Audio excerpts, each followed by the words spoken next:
Frontlines, only on 247 Niger TV. It's 1:57 minutes right here in Nigeria, and we're still basking in the euphoria. Miracle in Israel, where Benjamin Netanyahu has come from behind to defeat his opponent and be elected for the fourth time to serve as the prime minister in Israel. But right here in Nigeria, we're still warming up, we're still preparing for the elections, the presidential elections, the governorship elections, senatorial elections, and of course House of Assembly elections right here in Nigeria. And this is 247 Niger TV. My name is Corey Jimbun, bringing you Frontlines right here on 247 Niger TV. This afternoon in New Nigeria, we have someone who is joining me presently in the house to talk about some issues of urgent national issues of urgent state importance. And he's right here. I'll let him do the honors and introduce himself while welcoming him to the show. Good afternoon. How you doing? I'm very well, thank you. So I said earlier I was going to let you do the honors and do the proper introduction. Let's meet you, sir. My name is Honorable Kelly Emmanuel Okon. I am from Okon local government of Akwa State. Okay, let me take you up very briefly on what many have described as the St. Patrick's Day miracle in Israel. What's your thoughts on Benjamin Netanyahu picking it up for the fourth time in Israel? The handwritings were on the wall. You think so? Many thought he was going to lose. I mean, he was trailing, in the polls and everything. But you saw him make a U-turn when he had to visit America. That's actually not a personal favorite. That move is not a personal favorite. Was. It was. His visit to the United States of America. Turned things defining. Yeah, sure. Really? It did turn things wrong. Okay, let's bring that back home now. The presidential election is coming up very soon. Do you see something like this happening, or is it going to be some upturn of events in Nigeria? I'll tell you something. If you're talking about Nigeria, President Goodluck Jonathan is going to win. Emmanuel Dome is going to win. Gospel Akwa is going to win for the Senate. In Akwa Ibom, Ikot Senatorial District. PDP is going to clear. So you see it being all the way down. Yeah, you see it being a business as usual for the People's Democratic Party. You see the ruling party taking it as usual. I don't know what you mean by business. No, when I say business as usual, it's always been PDP. Keeping a clean when sheet, you have speaking quality, of everything. When you have quality, when you have quality, it's health. Majority of the people you're talking about that are in other parties, these were people that were part and parcel of the PDP. The PDP. So when did they start having a different agenda outside the fact of their parochial self-interest, because they were not given nomination? So what are we talking about here? People cannot, necessarily be selfish. If you belong to a family and you're not given a nomination in a party and you decide to go to another party, what is your agenda? Your agenda is simple: self-parochial interest. Okay, let's talk about the quality, because since you've already delved into it, let me take you up on that presently. The quality of Nigeria's opposition, starting from the top now, General Muhammadu Buhari. Do you see vibrancy? Do you see life in this opposition? Because for the first time, we're having the ruling party genuinely threatened. How is it threatened? You have an opponent that does not know his phone number. You have a president that does not know the meaning of INEC. You have somebody that wants to be the president that cannot even remember the name of his running mate. Man, let's face the obvious. We are not intellectually malnourished. We cannot encourage certain things that happen in this country. I don't want to sound tribalistic, or I don't want to be ethnocentric. Or a regionalist. Yeah. But I would want to ask the question, if the North have ruled this country, we had independence 1960, and they have ruled for more than 1/5 of our existence. And somebody from the South is ruling for the first time and wants to do a complete tenure of 8 years. We should be reasonable enough to know that, yes, we have to support him. Well, many would say this really isn't an issue of North versus South. It's an issue of performance. No, it is. It is? You want to look at it? I'll tell you how it is. When people had granite in the North, we never had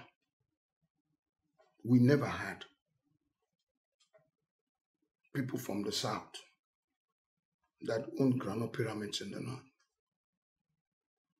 When we had cocoa in the West, we never had people from the South that owned cocoa warehouses.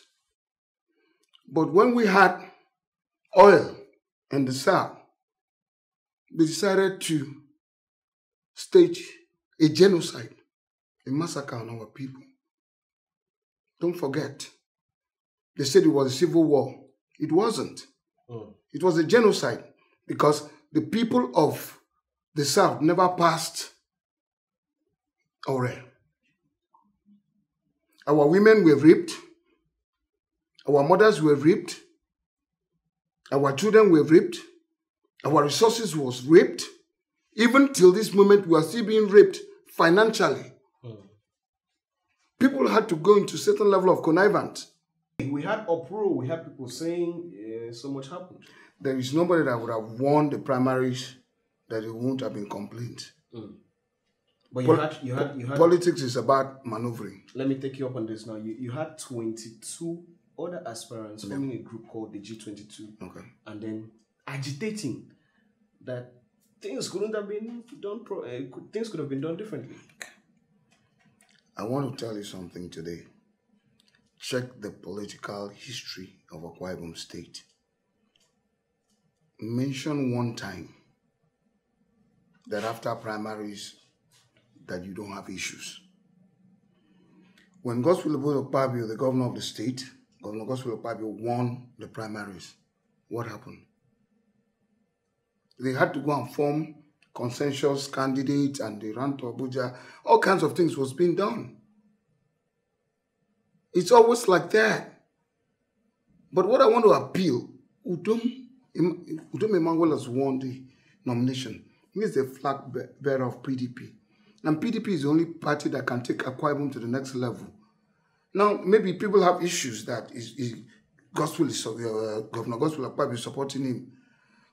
Governor Godswill Akpabio has the choice to choose.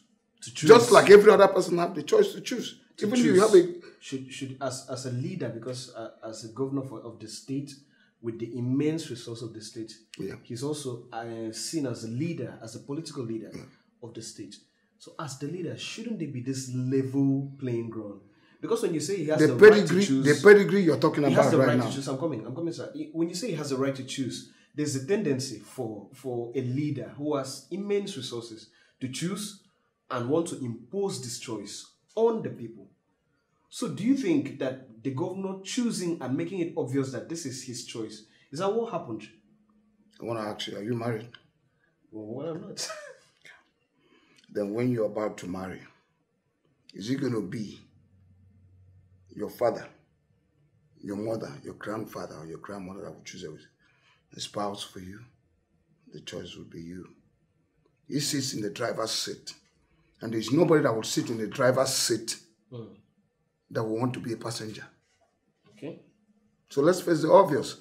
I think we try to hide some of these issues. We try to play them under the rock, but put them under the rock. But let's look at it.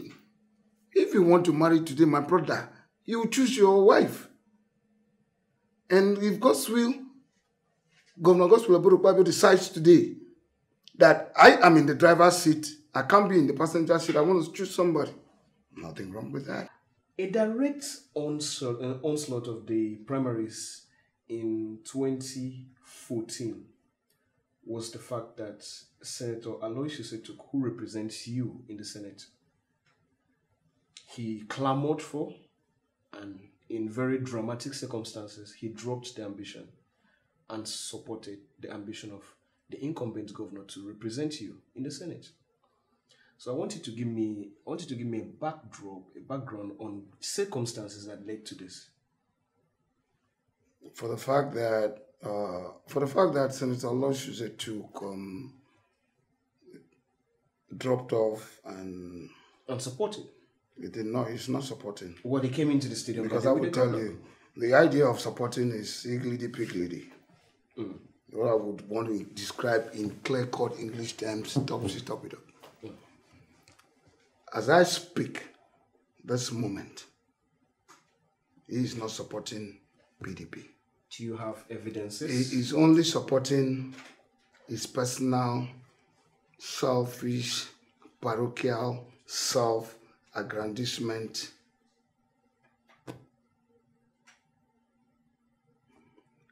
The day the governor went to his house, there was a meeting, caucus meeting. He didn't attend it. The governor left his house. He went back to the village. I can substantiate that. He went back to the village and called a meeting that people shouldn't support PDP after collecting enormous sum of amount. So where's the support? The day the federal house member, Ibori Kanem, went to him to consult him as one of the biggest political office holder, he carpeted PDP. He didn't even stop at that. He told all the PDP supporters, the henchmen of PDP that were there, that all of them should stand up as if he was a school principal. And they did. And he told them this is a problem of Okon. But let us face the fact. Oloshuze cannot even pass election in his own unit. Well, but he goes down. I'm coming there. As the first senator. I'm coming there. I'm coming there. To go for 2 terms. I know a little bit of history, which you might not be aware of. And I want to stand challenged. I am on TV. My father stepped down from Tima Akpabio, the Federal Republic of Nigeria.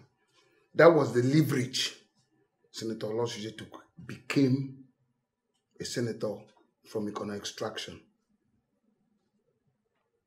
But he should stop using Okon people to extort money from the system. And he should stop using me in particular, Kelly Emmanuel Okon, for his political masturbation. A senator of the Federal Republic of Nigeria should be talking about national and international issues and stop going into frivolities, which does not take us to anywhere. I am saying on television today, 1, Senator Oloshuze, PDP, I will win. He offered me about 250,000 naira for me to win election for PDP in Okon local government. Does that, in my unit, does that sound as somebody that is supporting PDP? And I'm saying I will win. I'm not only going to win in my unit, I'm going to win in the Okon local government. And at the end of the day, if I don't, you should take 1 million naira from me. Now that you've brought that up, let's ask, because there's this tussle about political leadership in Okon. Who is the substantial political leader of Okon local government area? Brief synopsis. The political leader is Sir Ezio and I am deputizing for him. Simple. End of discussion. But you have history would favor some persons, Like, the Senator Oloshuze is someone who has served for the first time in the Ikot senatorial district for 2 terms. I mean, that's not something you can push over. That's not some achievement you can push over easily. That's someone that should have some political credibility. Don't you think? When you talk about credibility, I want you to measure certain levels that has a bar. If somebody under the platform of PDP became a House of Assembly member, he became a senator, a 2-time senator, which nobody has. Benevolent of God's will put Okpabio. Has he not messed up God's will put Okpabio to the fullest? Did he not call the governor a senator that will put on pampers in the Senate. And at the end of the day, he's still collecting money till this moment from the governor. Does he think that we are fools? The people of Okon have suffered tremendously because of his political manipulations. And I'm saying enough is enough. And he has a way of threatening people to say, I will send my boys to kill you and all that stuff. I am saying today on television, I am not afraid of anybody. I'm ready to die for PDP. I will deliver PDP anytime, any day. These are strong issues, especially the allegations of sending threats and all of that. But there seems to be a running issue between you and Senator Olosho. No matter how hard we try to pretend about this, it's clear. The tone, if you follow this discussion, you would clearly see it is so thick you could cut with a knife right now. So let's talk about, is there any running issue between you and Senator Olosho? Yes. When my daughter was shot. Your daughter was shot? Yes. As somebody that is representing me, that knows me, that my father was instrumental to him going to the House of Assembly. He never for one day visited me in the hospital. He never for one day contributed to my hospital bill. Rather, he went to the governor of the state. And I know the governor is going to watch this program and said to the governor that I rubbed tomatoes on my daughter's leg and my leg to defraud the governor. But I'm happy that today that the governor has made it possible for that girl to have treatment abroad on that same leg. He has been telling, the other day when Honorable Borekana went to consult him, he told the house that he killed and buried my father. It's a strong issue. How can you, even if he did it, I'm not bothered. But don't make a caricature of it. He even said that when my father stepped down from Tima Akpabio to become a senator, that the 98,000 that was given to my father was handed over to him. Why does he always look at me as a threat to him? He's a senator. I have not enjoyed pension funds. And at the end of the day, he did not even stop there. He went and threw a knockout where he called meeting of elders of Okon. And he now broadcasted to the world that I threw a bomb in Okon. So if my father if I was jailed or whatever, well, what is his place? He should also understand that I am not contesting the Senate with him. I'm not contesting anything with him. But he should know one thing, that most times what comes around goes around. Wow, you're still on the 247 Nigeria TV, and we've been discussing some issues of national importance, issues of state importance right here in the house. As we get set to wrap this up, your daughter has been performing, I would say, tremendous, lovely performances. I've seen her take the national anthem once, and I think that was when the president came to town. It's fantastic. I must say congratulations on that. Thank you.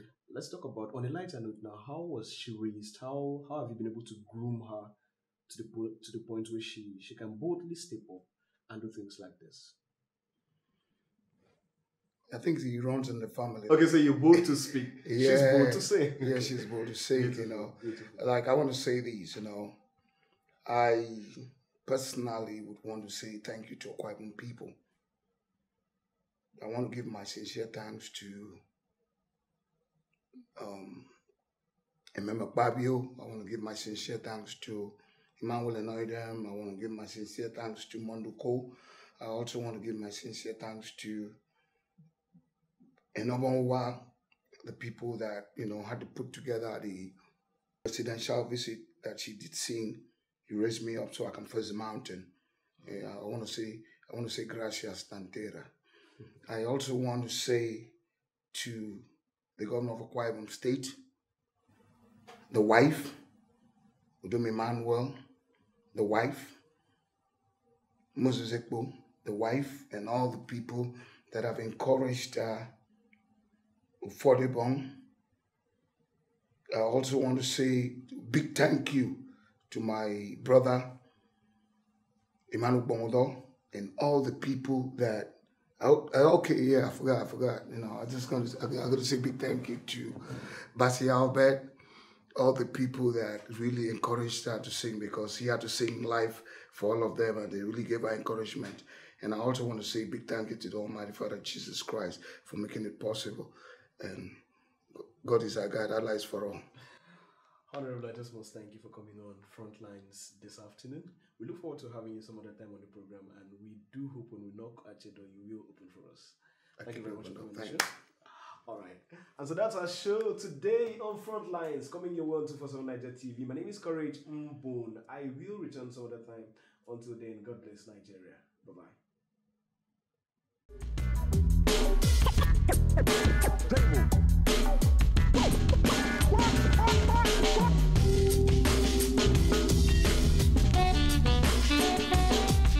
Frontlines, only on 247.